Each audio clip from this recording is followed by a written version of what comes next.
bem-vindo ao segundo episódio do Carol Pod.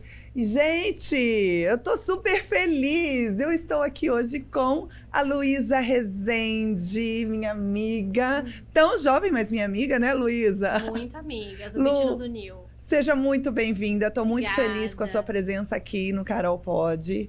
E vamos falar aí quem é a Luísa, o que a Luísa tem para falar aí pro povo, pro mundo. Vamos lá? Vamos lá. Nossa, tô tão feliz de estar aqui. Muito obrigada pelo convite. Vai ser um prazer enorme estar dividindo um pouquinho de quem eu sou, um pouquinho do que eu faço, né? E já começando aí para dar o start com essa pergunta, você perguntou quem é a Luísa. Costumam dizer uma menina mulher, né? Porque eu sou muito jovem, né? Eu tenho 25 anos. Mas eu faço bastante coisa, né? Então, eu tenho meu consultório de psicologia, eu jogo beach tênis, eu fiz pós-graduação, participo de podcast, faço entrevista. Gente, a Luísa é assim, é multitarefa, tá? Ela tem vários talentos. Ela tem o talento também de entrevistadora e a gente vai falar disso também, né, Lu? Sim, sim. Mas vamos começar então, Luísa.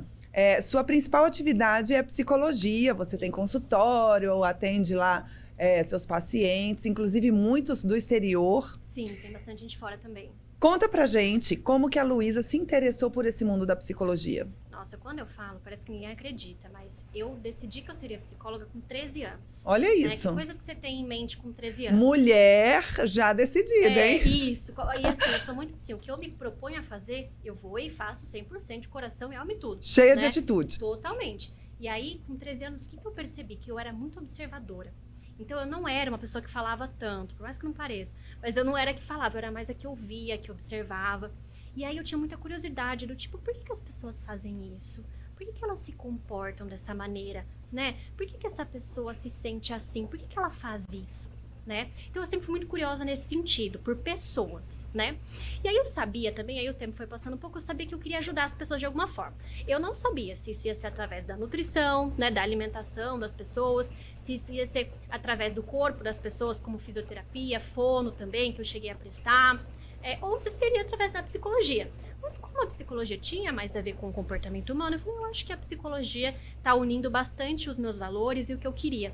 Quando você era adolescente, você é aquela amiga que todas as amigas vinham contar? Eu era. Se abriam com você? Eu era, exatamente assim. E sempre de forma muito natural. Tanto a vinda das pessoas até mim, quanto as respostas que eu dava. Era muito natural, eu não tinha dificuldade, assim, em ouvir uma pessoa. Para mim sempre foi muito prazeroso. E assim, eu pergunto muito, eu quero saber das pessoas. Então, acho que naturalmente elas sentiam essa confiança em mim.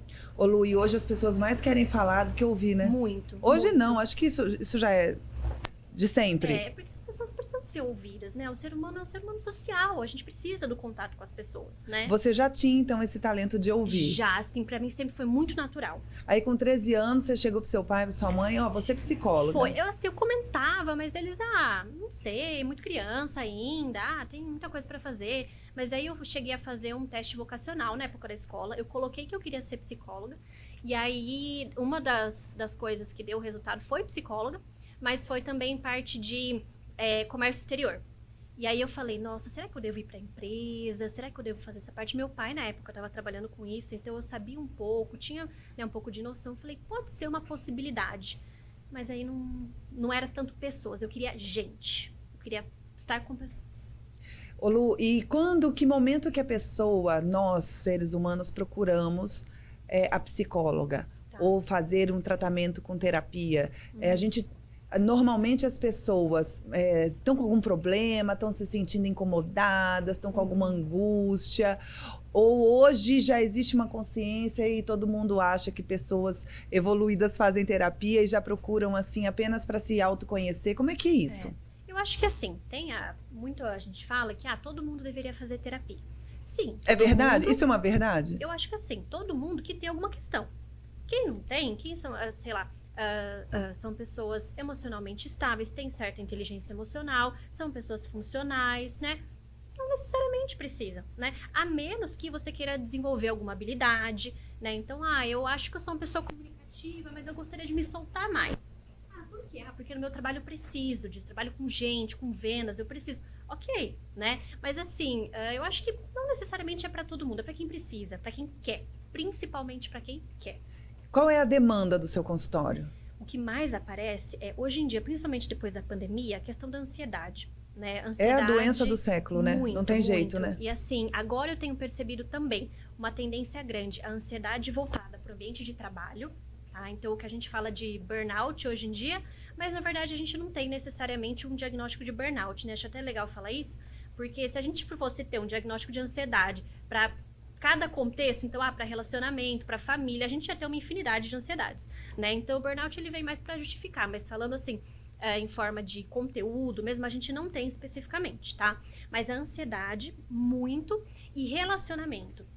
Confesso que eu, enquanto psicóloga, fui percebendo isso na prática. Eu não imaginava que seria uma demanda tão grande. Relacionamentos amorosos, casamento, namoro, noivado. Dificuldade nos relacionamentos? Os casais com dificuldade? Qual é a maior dificuldade? É ceder? Todo mundo é dono da razão? Eu acho que assim, a gente fala que as pessoas, elas têm crenças. O que são crenças? São formas de ver o mundo, né? Não existe uma única crença verdadeira, né? Existe a lente pela qual a gente enxerga. Quando duas pessoas se encontram no relacionamento, querendo ou não, em algum momento isso pode entrar em conflito. Pessoal, cada um vem com seu pacotinho, né? Exatamente, com a sua malinha, com a sua bagagenzinha, né? E aí eu brinco que tem os deverias nos relacionamentos. Ah, então ele não deveria ter feito isso comigo. Ah, ela não deveria ter falado isso pra mim. Tá, mas pera lá, será que esse não deveria meu? Né? E aqui o que a gente tá falando não entra nada assim de valor, né? Respeito, enfim, essas coisas. Entra mais assim, ele não deveria ter feito isso, porque coloca no outro uma responsabilidade, a qual talvez de antemão ele não sabia, porque ele tem uma visão de mundo diferente, né? E aí cria-se diversas questões aí. Então, a gente precisa aprimorar a nossa comunicação, a nossa visão do outro, principalmente a nossa escuta, né? Porque é aquilo que a gente estava falando no início, o relacionamento, a gente mais fala do que escuta. E é importante a escuta também. E as famílias são diferentes, né? Aí vem um homem de uma família dispersiva. Aquela família de italiano que fala, que se intromete, que dá palpite, casa com uma moça que ela era filha única, cada um na sua, pede licença. A mãe pede licença para poder conversar, entrar no quarto, e aí que dá o tumulto. Exato, porque cada um tem sua verdade. Você vê muito isso? Muito, muito, muito. Então, assim, a gente tem que entender a realidade do outro também e ver até que ponto é suportável para mim aquela diferença, né? Se também, às vezes, né, aí em casos, né, mais... enfim, mais intenso, se aquele valor que aquela família tem também não bate com o meu, aí eu talvez tenha que avaliar realmente esse relacionamento, né? Porque vai algo além, vai algo de criação, de educação, e que dificilmente pode ser mudado, diferente de uma comunicação, de uma interação, né, entre o casal, é algo muito além. E adolescentes? Você tem bastante adolescente? Adolescentes como paciente? eu tenho principalmente em fase de vestibular. Ah. Eles aparecem bastante nessa fase também. Então, eu tô com meu filho nessa fase, é uma coisa difícil, porque assim, é muita pressão. Meu filho quer prestar medicina. E tão jovens, né, tem que decidir. Tão jovem tem que decidir, e assim, gente, é uma guerra, porque é cursinho, estuda de sábado, das 7 da manhã às 7 da noite... E domingo E o social, né? Como que fica? Porque para essa idade, principalmente, é muito importante a parte de interação social, até os relacionamentos, enfim, né? É interessante que exista um equilíbrio. Eu trabalho muito isso com eles. Ok, o seu trabalho é estudar, né, nessa fase da vida? Talvez seja. Vou deixar um recadinho, Matheus. Vamos lá conhecer. Fica a dica. Vamos Meu Deus, da é um Luísa. prazer recebê-lo, Matheus. Mas então, a gente precisa ter um equilíbrio. Né? Não dá, porque assim como a nossa vida também enquanto adulto não é só trabalho, porque ninguém vive só de trabalho, por mais que seja a coisa mais importante na nossa vida, né? A gente precisa ter uma atividade física, um momento para espairecer, o cérebro precisa disso. Os cursinhos mesmo, lá, os professores, aquele ambiente, já eles que fazem que criam esse pânico, você sabia disso? Eu imagino, principalmente aquelas que são mais específicas, voltadas para alguns vestibulares específicos, a pressão parece que é maior ainda. Exatamente. Agora falando, já que a gente está falando aqui em criança e adolescente, eu vou perguntar uma coisa, gente.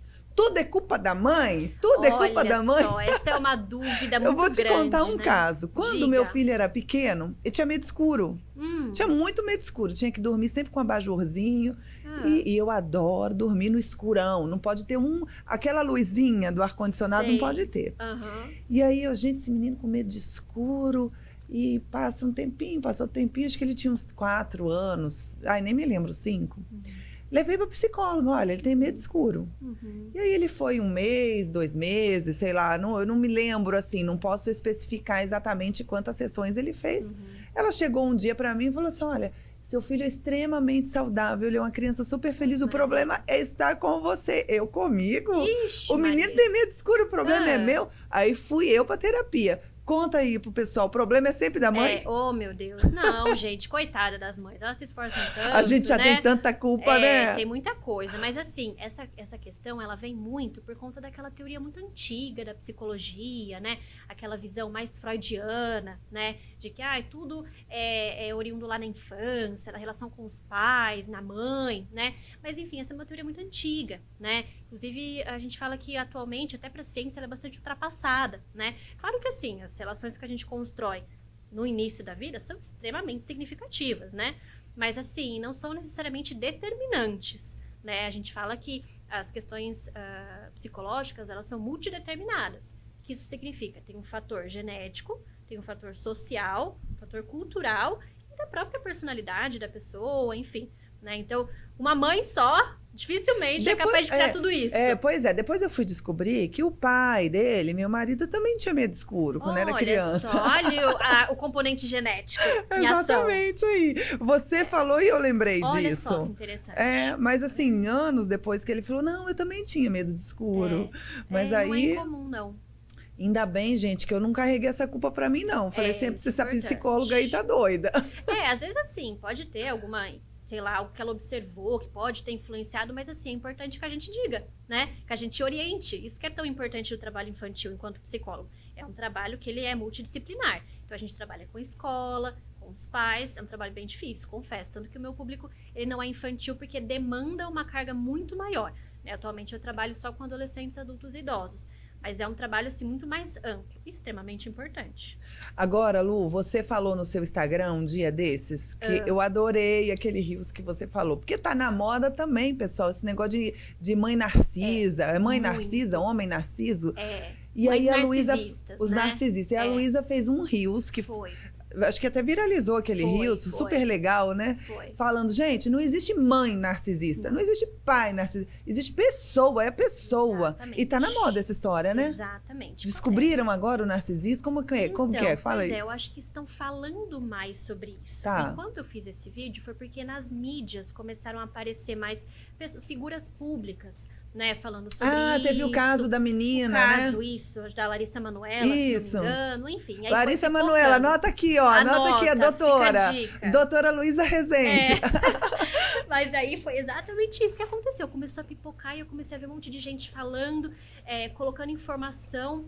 Eu falei, gente, pera lá, eu acho que a minha responsabilidade enquanto psicóloga, né, por mais que eu não seja uma figura pública, né, como ela, é passar informação. E eu preciso dizer, não temos um diagnóstico de mãe narcisista, pai narcisista, nós temos pessoas.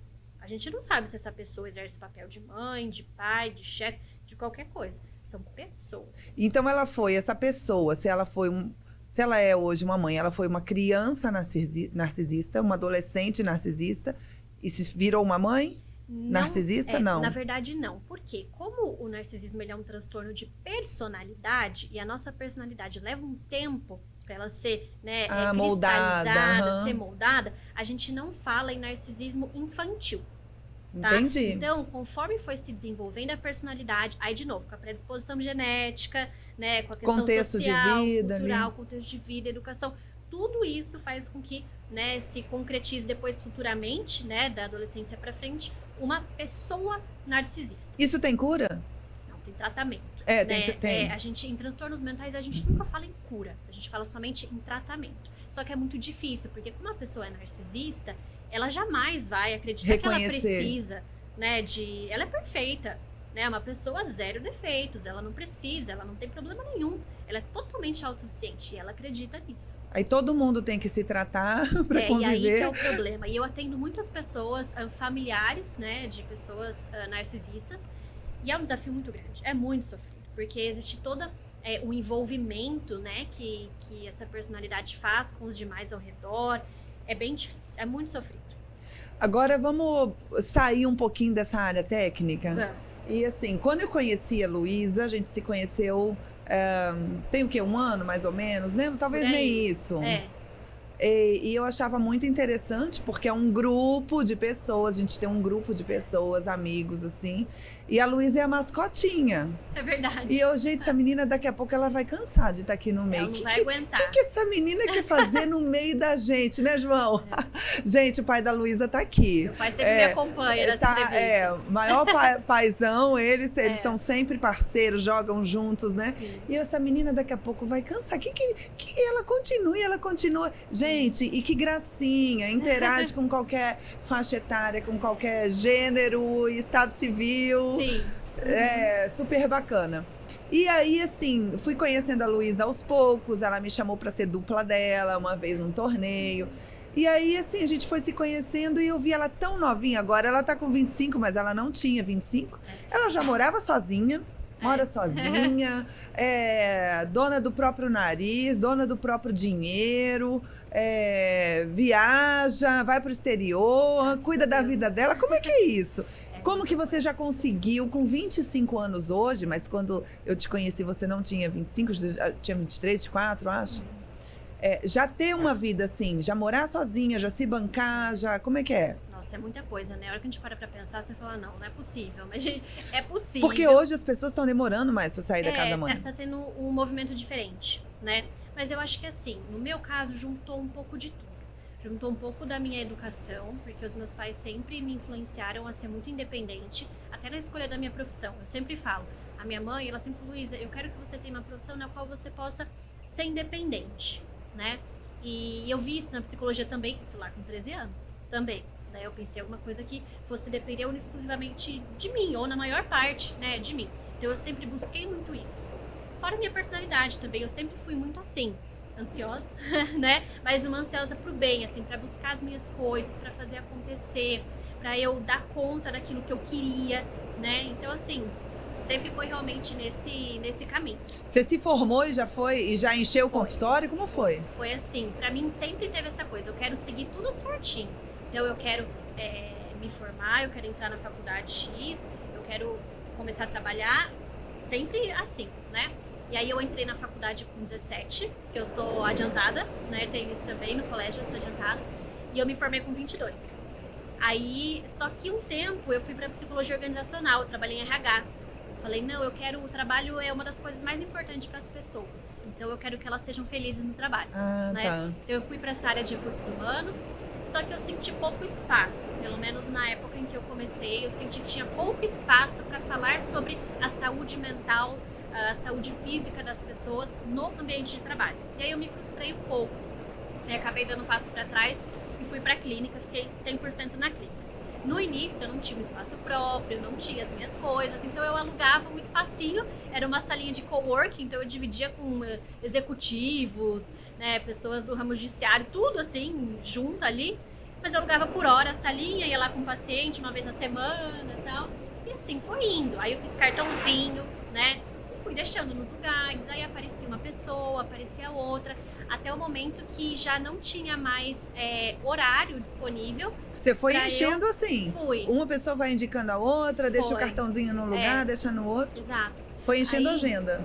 Foi. Aí também, em paralelo, eu estava fazendo pós-graduação também, porque eu queria começar minha formação com base. Então, assim, eu estava me sentindo segura com a minha formação, mas eu falei, não, eu quero ter algo a mais, eu quero entregar algo de qualidade para as pessoas que vierem buscar ajuda comigo, né? Aí eu estava fazendo pós-graduação, então também tinha esse suporte, a gente se indicava bastante, né?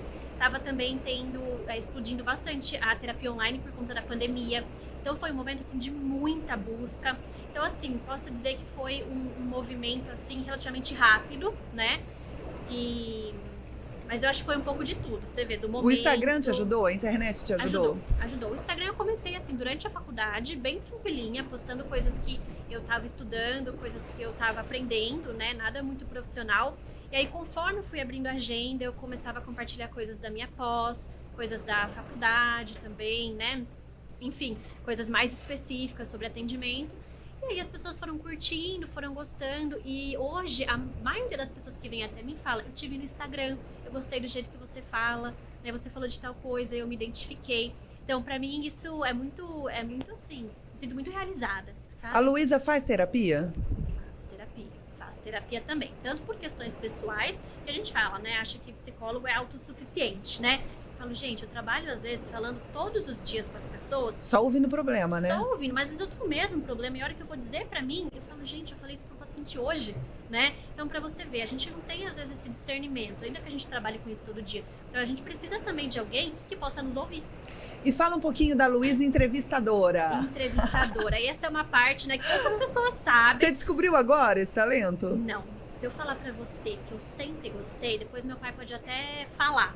Eu, quando era criança, eu não era muito assim de Barbie, de princesa. Eu não era essa criança. Você gostava de um microfone. Eu gostava de um microfone. Meu pai uma vez chegou em casa, gente, com um pedestal assim, amarelo e um microfone. Mas a gente gravava tanto vídeo. Tanto, ele gravava eu cantando e fazia entrevista comigo também, né? Ele sentava no sofá e falava, qual o seu nome? Luísa, o que você faz? Ah, eu estudo, não sei onde. Eu falava, então assim, teve esse estímulo também. E, de novo, um pouco da minha personalidade, que eu gosto de uma câmera, não vou mentir.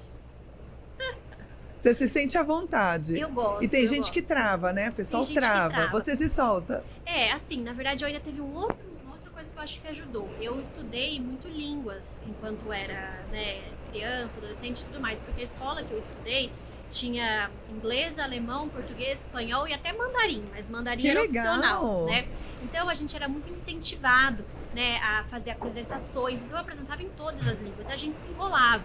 E eles falavam, tudo bem, vocês vão misturar as línguas, não tem problema. Então, acho que essa exposição, né, que não foi fácil, não vou mentir, eu gostava, mas não de falar sobre, né, matéria escolar numa outra língua, era muito desafiador.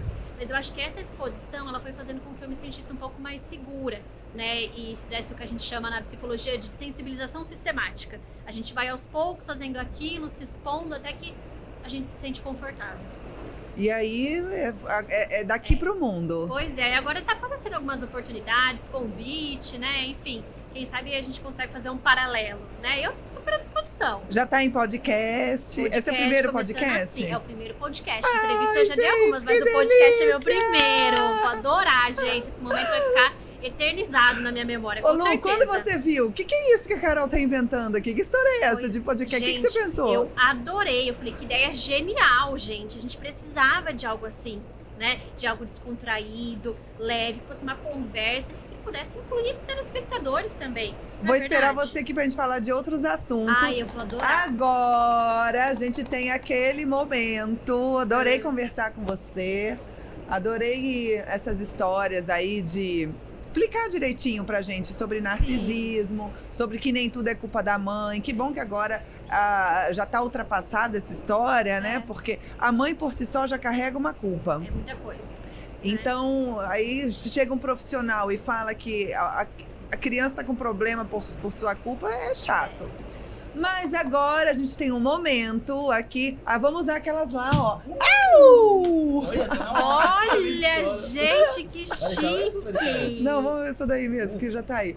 A gente tem um momento da pergunta X. Vamos lá. Primeiro a gente vai fazer um brinde. Vamos, a Luísa. Adorei. Isso é inovador, hein, Carol? Amei. Nunca vi nenhum outro podcast. Tá exclusivo isso.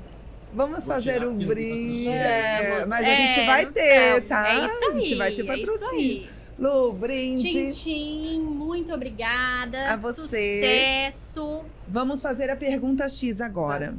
Luísa, conta pra gente como a Luísa e o que ela faz impacta o mundo à sua volta. Nossa, que pergunta importante, né? Eu acho que poderia até dizer que esse é um dos meus valores. Sou uma pessoa que eu gosto de deixar marcas por onde eu passo, né? Marcas positivas, né, de preferência, mas eu acho que assim, como tudo que eu faço é muito assim, envolvente, então eu realmente me dou 100%, eu acho que é sempre pensando no outro, no que pode ser de diferente, e não só através do meu trabalho. Então assim, qualquer pessoa, nas minhas amizades, pessoas que eu não conheço, assim, eu falo, eu não quero passar por essa pessoa e não fazer ela pensar em alguma coisa diferente. Que seja o bom dia que você fala, sabe? Para uma pessoa assim de manhã. Às vezes ela não recebeu nenhum bom dia até então. E ela olha e fala, bom dia, né? Então eu acho que assim, é com esse meu olhar para as pessoas e com essa minha vontade que eu tento fazer a diferença aí na vida das pessoas de alguma maneira. Ai, que linda! Obrigada, Ai, eu Lu. que agradeço. Uma delícia, você Foi fez na minha. ótimo. Obrigada, foi um prazer enorme. Que bom. Espero que vocês tenham gostado do nosso segundo episódio do nosso podcast Carol Pod, com a Luísa Rezende. Aguarde o próximo, por aqui só vai ter gente especial. Tchau, tchau, pessoal. Obrigada. É isso! Uhul!